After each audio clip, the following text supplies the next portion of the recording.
Yaani kila kunapokucha pilika za hapa na pale. Jioni sasa unalala umechoka, na wakati huo unapoenda kulala unafikiri unaenda kupumzika. Usingizi unapokuja sasa zinaanza kuja ndoto zenyewe sasa. Ni hatari. Angalia mfano wa hii ndoto.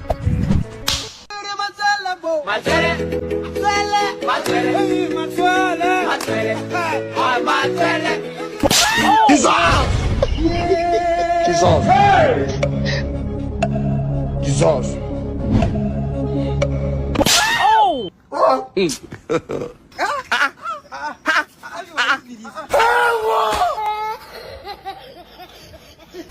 Na hii ya pili sasa. Oh, no.